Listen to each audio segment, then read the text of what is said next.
नमस्कार दोस्तों, उषा की आवाज चैनल में आप सभी का स्वागत है। हमारी आज की कहानी है बच्चों की क्या गलती है, नहीं वह तलाक नहीं दे सकता।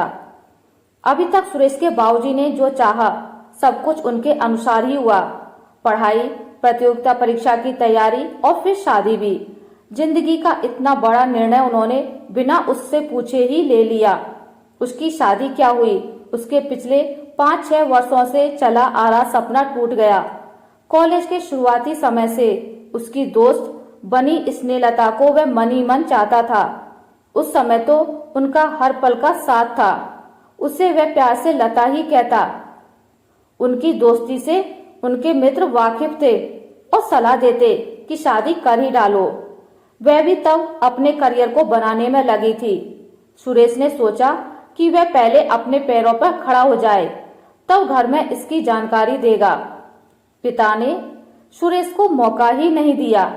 नौकरी के लिए सेलेक्ट होते ही उन्होंने हर तरह से संपन्न एक परिवार से रिश्ता जोड़ लिया। बिना मांगे ही इतना दहेज मिला, उसकी 2 बहनों की नैया पार लग गई। सुरेश ने उस समय पिता से नाराजगी जाहिर की। उसने मां से कहा कि वे बाबूजी को समझाएं, पर उन्होंने उसकी 3 बहनों की जिम्मेदारी का हवाला देकर उसकी एक ना सुनी। अब सुरेश के लिए शादी बिना बुलाए मेहमान की तरह आ गई। पहले प्यार को भुलाकर जिंदगी को आगे बढ़ाना पड़ा। शादी के 6 वर्षों में 2 प्यारे से बच्चे भी आ गए। शादी के बाद से ही सुधा को लगता था कि सुरेश कभी खुलकर बातें नहीं करता।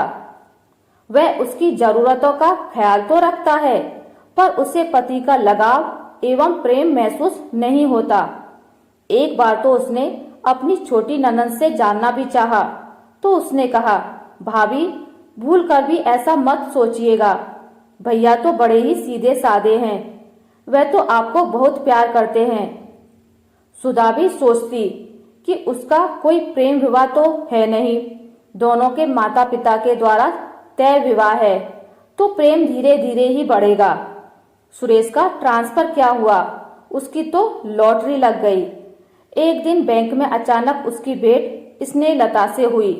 वह वहीं नौकरी करती थी। 1-2 बार मिलने से पता चला कि लता ने अभी तक शादी नहीं की है।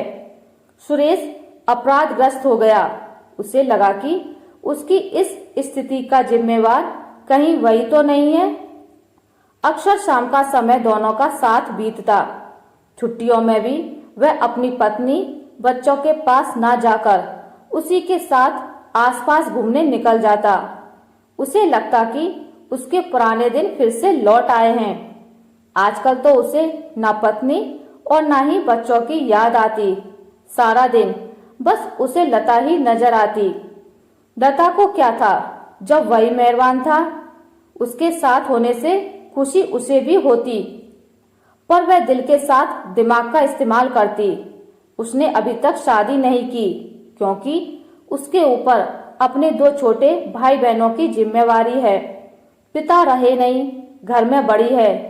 उसे पता चल गया कि सुरेश अपराधग्रस्त है, लेकिन उसे कम करने से उसका क्या फायदा।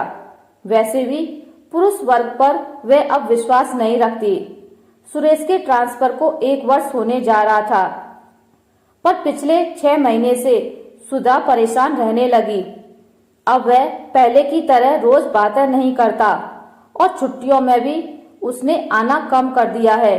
हर समय उसके पास अधिक काम का बहाना रहता है। अब सुधा को लगने लगा कि उसने गलत निर्णय ले लिया। अरे 5 वर्ष का बेटा है, अच्छे स्कूल में एडमिशन ही उसके यहाँ अकेले रहने का कारण बन गया।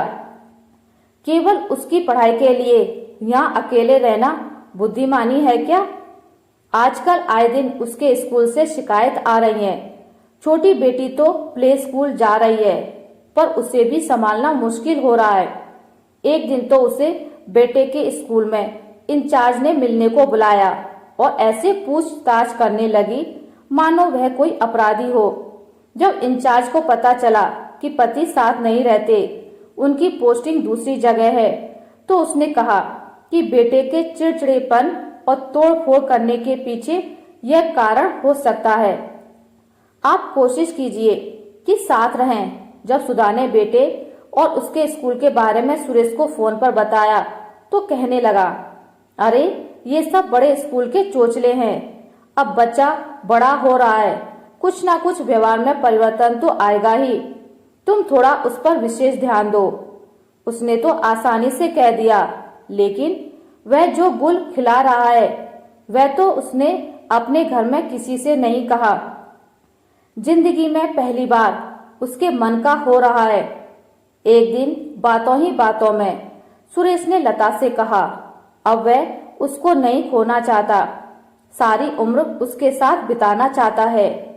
इस बात पर लता ने बिना लाग लपेट के कहा, अगर साथ रहना है तो शादी करनी होगी, और शादी तभी होगी जब वह पहली पत्नी को तलाक देगा। तलाक के नाम से सुरेश सपनों की दुनिया से धरातल पर आ गिरा। वह तुरंत अपने क्वार्टर पर लौट आया। अचानक उसे सुधा से लगाव महसूस होने लगा। उसे लगा कि पढ़ी लिखी पैसे वाले घर की बेटी होकर भी एक पैसे का घमंड नहीं। सबके बारे में वह सोचती है, उसके सभी काम बिना बोले पूरे कर देती है। माँ बाबूजी तो उसका गुणगान करते नहीं थकते, लेकिन उसने कभी उसे वह प्रेम नहीं दिया। फिर बच्चों की क्या गलती है? नहीं, वह तलाक नहीं दे सकता। और तुरंत वीडियो कॉल कर उसने पत्नी और बच्चों को अपने घर आने की खुशखबरी दी। सुरेश ने सुधा से कहा, अकेले रहकर मैं थक गया हूँ, एक सप्ताह की छुट्टी लेकर घर आ रहा हूँ। हेड ऑफिस को भी लेटर भेजा है, जल्दी मेरी वापसी करें। अरे वाह, यह तो बहुत अच्छी खबर सुनाई आपने। मेरा मन भी बहुत परेशान हो रहा था। फोन रख सुधा ने चैन की सांस ली। उसके मन पर छाने वाली शक की दीवार भी गिर गई। उधर सुरेश को भी अपनी गलती का एहसास हो गया था कि वो क्या करने जा रहा था। उसके इस एक गलत कदम से ना जाने कितनी जिंदगियां बर्बाद हो जाती। खैर, देर आए दुरुस्त आए। आशा करती हूँ आपको मेरी आज की कहानी अच्छी लगी होगी। अगर आपको मेरी कहानी अच्छी लगी है तो इसे लाइक करें, ज़्यादा से ज़्यादा शेयर करें, और अगर आप मेरे चैनल पर नए हैं तो इसे सब्सक्राइब करना ना भूलें। मिलते हैं एक नई कहानी के साथ, तब तक के लिए नमस्कार।